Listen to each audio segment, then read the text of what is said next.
আরে ঠাকুর সাহেব, আপনি? আমি দেখে চলেছি তুমি কত কাজ করে চলেছো। কাজের কি আছে, কাজের জন্যই তো কাজটা করছি, কাজ তো করতেই হবে। আরে কাজ তো গোটা জীবনই লেগে থাকবে। এসো বসো। আমি আরে এসো না, এসো বসো। আচ্ছা বসো। আপনি বসুন না। এসো। আমি নিচে বসছি। আরে না না, আমি ছোট বড়ের মধ্যে কোনো পার্থক্য চোখে দেখি না। এসো বসো, তুমি তো নিজের পরিবারের মতোই একজন। আরে অত দূরে কেন বসে আছো? এসো এসো, কাছে এসো। আরে আমাকে তুমি দূরের ভাবছো নাকি? কোনো ব্যাপার না, আমি এগিয়ে আসি। আচ্ছা আমাকে তুমি একটা কথা বলো, তোমার স্বামী কি কাজ করে? কিছু করে না সাহেব, ও তো এক নম্বরের মাতাল, খালি মদ খেতে থাকে। যত টাকা আমি কামাই সব পয়সা মদেই উড়িয়ে দেয়। আমি অনেক বিরক্ত হয়ে গেছি, না দিলে মারপিট করে। তুমি কিরকম রোজগার করো? 10-12 হাজার মালিক, এর থেকে বেশি কোথায় আর কামাতে পারি? সেটা তোর মদ খাওয়াতেই পুরো শেষ হয়ে যায়। তাহলে তুমি ঘর কি করে চালাও? আর কি করব মালিক, আর কিছু করতেও তো পারবো না। স্বামী হয় ও আমার। তুমি এত সুন্দর দেখতে, আর একদম হীরের টুকরো। আর এই হীরের মূল্যায়ন একজন জহুরি করতে পারে। আরে কোথায় তুমি এই রোজগারের চক্করে পড়ে আছো? ও তো হীরাকেও আমাদের উচ্ছিষ্ট বলেই মনে করবে। আমার একটা কথা শুনে রাখো। আগে মালিক, কোন কথা? দেখো, যদি তুমি আমার কথাটা শুনে নাও না, তোমাকে আমি একদম রানী বানিয়ে রাখবো। আর তোমার স্বামীও তোমার সাথেই থাকবে, ও তোমাকে নিয়ে খুশি থাকবে। তুমি ওকে প্রাণ ভরে মদ খেতে দিও, আর তুমিও তোমার জীবন নিজের মতো করে কাটিও। কিন্তু মালিক, এরকম কি করে হতে পারে? আমি তো এত টাকা রোজগারও করতে পারি না, আমি এটা কি করে করতে পারবো? আর পাগলি, আমি একটা জিনিস বোঝানোর চেষ্টা করছি, আর তুমি রোজগারের চক্করে পড়ে রয়েছে। দেখ, টাকা পয়সা তো তোকে আমি দেব, যত টাকা দরকার, কিন্তু তোকেও আমার কথাটা রাখতে হবে, তাই না? কোন কথা মালিক, আমি কিছু বুঝতে পারছি না। আমি বুঝিয়ে দিচ্ছি। আগে তুই এই টাকাটা নে। এই নে ধর, 10,000 টাকা আছে। এটা তো শুধুমাত্র অ্যাডভান্স, আর যখনই তুই টাকার কথা বলবি তোকে এইরকমই বান্ডেল বান্ডেল টাকা দিতে থাকবো। কিন্তু মালিক, এত আমি কিছু বুঝতে পারছি না। আরে আমি বুঝিয়ে দিচ্ছি না, আসলে তুই তোর স্বামীকে তো খুশি করেই দিচ্ছিস, যে তোর কোনো কাজে আসে না, ও শুধু মদ খায় তোর রোজগারের টাকায়। আর আমি তো টাকাগুলো দেব তোকে, আর কয়েকটা টাকা ওকেও ছিটিয়ে দিবি, আর বাকি সব টাকা নিজের কাছে রাখবি। আর যত টাকাই লাগুক না তোর, আমি সব টাকা দিয়ে দেব। তুমি বুঝতে পারছো তো ভালো করে আমি কি বলতে চাইছি? না মালিক, এটা ভুল। আমি এই টাকাটা নিতে পারবো না, আমার চাই না এই টাকা। আমি এসব কিছু করব না। নিজের কাজ রাখ তো পাগলি, তুই কি সত্যি মূর্খ নাকি? আরে পৃথিবীর অনেক বড় বড় লোক এই ধরনের কাজ করে, আর আমি তো তোকে শুধু টাকা দিচ্ছি। দেখ, সারা জীবন ধরে যদি শুধু ঘর পুছিস না, তাহলে জীবন একদম নরক হয়ে যাবে। আমি তোকে যে কথাটা বলছি সেই কথাটা যদি শুনিস না, তাহলে এই জীবনটা তোর খুব ভালোভাবে বাঁচবি। আর দেখ, এই জীবনটা কিন্তু দ্বিতীয়বার আসবে না। আর এই জীবনটা কি পেয়েছিস শুধু ঘর মোছার জন্য? এনজয় করার জন্য, আরাম করার জন্য। পৃথিবীটা দেখো আর প্রাণ ভরে বাঁচো, বুঝলি? না মালিক, আমি এসব কিছু করতে পারবো না। দেখো, আমি তোমাকে ভালো রাস্তা দেখাচ্ছি, তুমি পয়সা ফিরিয়ে দিচ্ছ, তাই না? শোন, ভগবান না করুক তোর স্বামীর কোনো অ্যাক্সিডেন্ট হলে, কিংবা তোর মা যদি অসুস্থ হয়ে পড়ে আর ডক্টর বলে দেয় 2-4 লাখ টাকা লাগবে, তখন তুই কি করবি? ঘর মুছে ওদের চিকিৎসা করতে পারবি? আরে রোজগার করে 2-4-10-20 লাখ টাকা নিজের কাছে রাখ, জীবনে অনেক কাজে আসবে। আর বাড়ির সব কটা লোকই তোকে ইজ্জত করবে। আর যখন খালি হাতে যাবি না, তো তোর স্বামী মদ্যপের মতো তোর উপর যেমন চেঁচায়, মদ খেয়ে গালি দেয়, বাজে কথা বলে, সেরকমই করবে। এখন তুই ভেবে নে, তোর সামনে দুটো রাস্তা রয়েছে, সুখের রাস্তা নেবে না দুঃখের রাস্তা নেবে। কিন্তু মালিক। আরে কিন্তু কিন্তু কোনো নয়, তুই প্রথমবারটা এরকম করছিস না, সেই জন্য তুই একটু ঘাবড়ে যাচ্ছিস। আয় বস, আয় বস, কিচ্ছু হয় না এতে।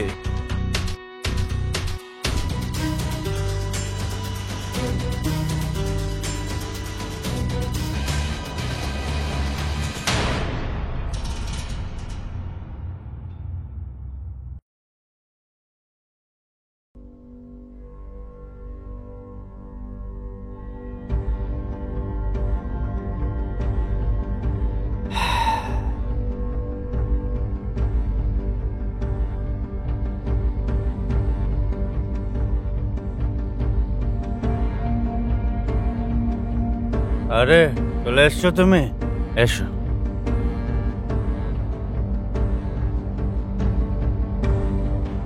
রাত কি হলো, এই নিয়ে বসে পড়েছো? কি ভেবেছো তুমি? যত টাকা কামাই তত টাকা তুমি উড়িয়ে দাও।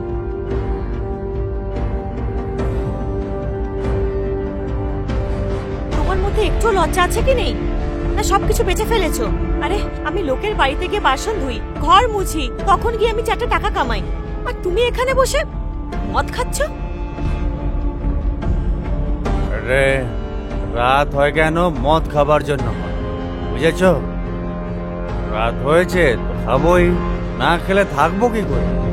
তার মানে আমি এরকম জীবনভর কামাতে থাকবো আর তুমি উড়াতে থাকবে? আমার তো কপালটাই খারাপ যে তোমার মতো মাতালের সাথে বিয়ে করেছি। আরে তো আমি তোমার কখন বললাম যে বাড়িতে গিয়ে কাজ করো, কাজ বাজ করে টাকা এনো?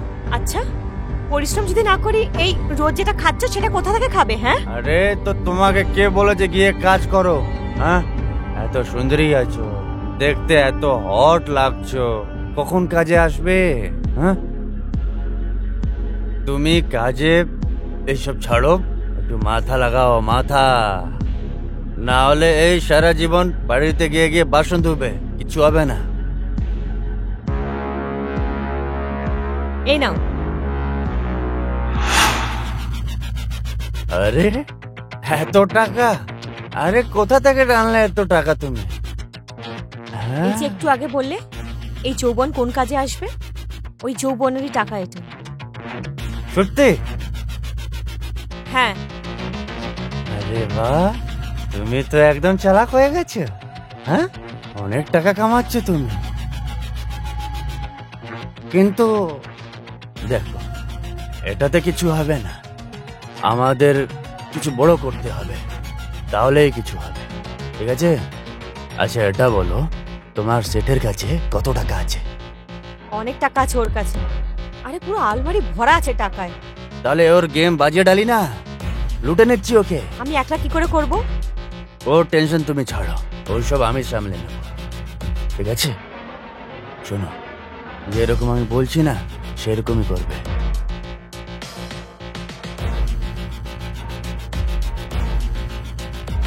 প্ল্যান তো অনেকই ভালো, এই কথায় আমার জন্য একটা প্যাক বানাও। ঠিক আছে, অবশ্যই বানাবো, তুমি আমার পার্টনার হয়ে গেছো।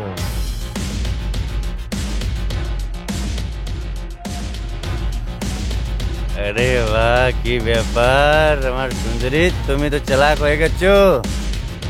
Cheers.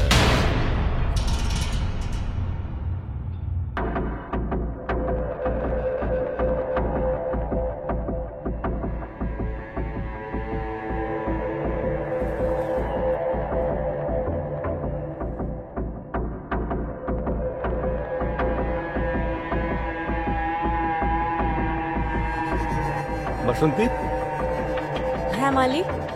আমি এখন শহরে যাব, একটু একটা কাজ আছে, আর আমার ফিরতে একটু দেরি হতে পারে, কিন্তু আর তুমি বাড়ির খেয়াল রেখো। ঠিক আছে মালিক।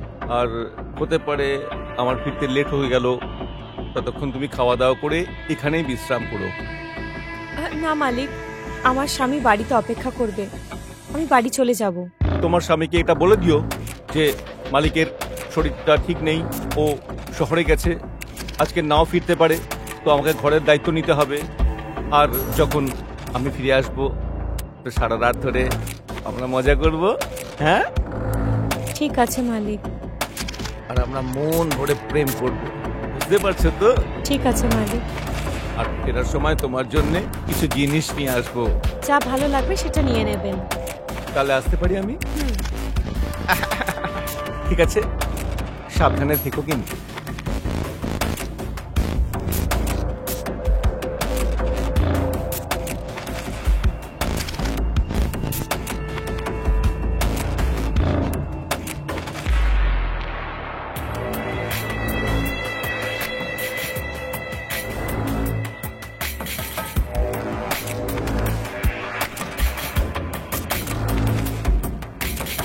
হ্যালো, তুমি যেই সময়ের অপেক্ষায় ছিলে সেই সময় এসে গেছে, তাড়াতাড়ি চলে এসো।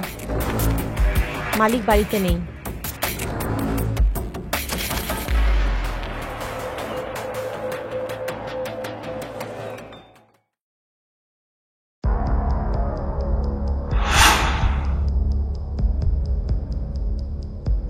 আরে এটা কি? এখানে তুমি মদ খেয়ে এসছো, একদিন অপেক্ষা করতে পারলে না? আরে এটা খেলে না মাথা কাজ করতে শুরু করে দেয়।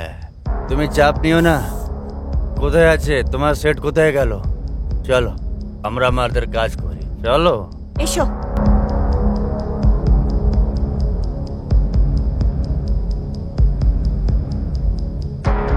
আরে বাহ, ঘোষ বাবু তো বাড়ি খুব দারুণ বানিয়েছে। বাহ, আচ্ছা লকারটা কোথায় আছে? ওইদিকে লকার। আচ্ছা এক মিনিট। এটা কি করছো? আরে তুমি কি জানো, এটা খেলে না মাথা রকেটের মতন কাজ করে। এবার তুমি আমার কামাল দেখো। চাবি তো নেই আমাদের কাছে, তাহলে খুলবো কি করে? চাবি? আরে চাবি এইদিকে আছে না, এই দেখো এইরকম চাবি আছে না যে সব কিছু খুলে যায়। এর কামাল দেখাচ্ছে। এসো এসো এসো।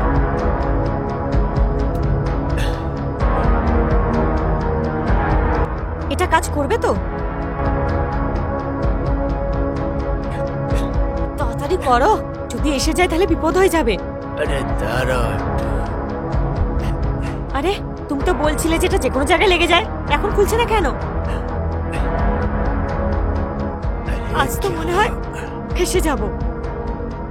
আমি বলেছিলাম মদ খেও না, মদ খেয়ে সব সর্বনাশ করে দিয়েছে। এবার দেখো তুমি কামাল, খুলে যাবে। টাকা, অনেক মাল আছে এদিকে। আরে সোনাও রয়েছে। সব নিয়ে নাও, তুলে নাও তুলে নাও। হ্যাঁ বার এই দেখো, করো। সোনার চেন। আরে অনেক মাল হয়ে গেছে, চলো চলো বেরোই। চলো রাখো রাখো, চলো।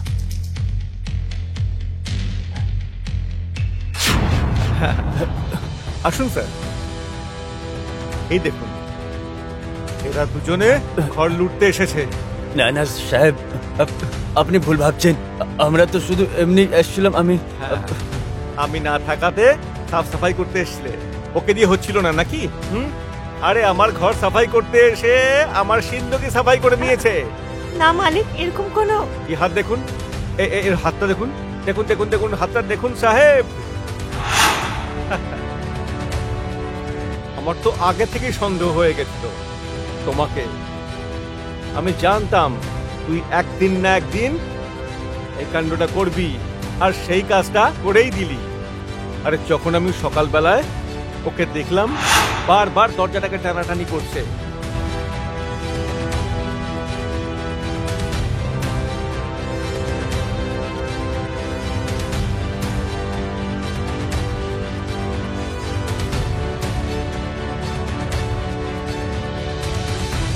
সেই জন্য আমি জেনে বুঝেই শহর যাওয়ার নাটকটা করেছি।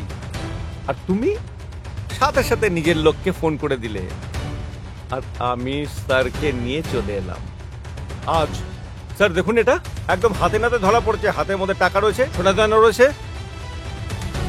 আর একে নিয়ে যাও, আর একেও নিয়ে যাও। চলো থানায়। আর তুমিও যাও। ঠাকুর সাহেব, আমাকে কেন জেলে পাঠাচ্ছেন? আমি তো আপনার সব কথা শুনি, আর আমি সারা জীবন আপনার সেবা করব। এই সব তো আমার মাতাল স্বামীর প্ল্যান ছিল।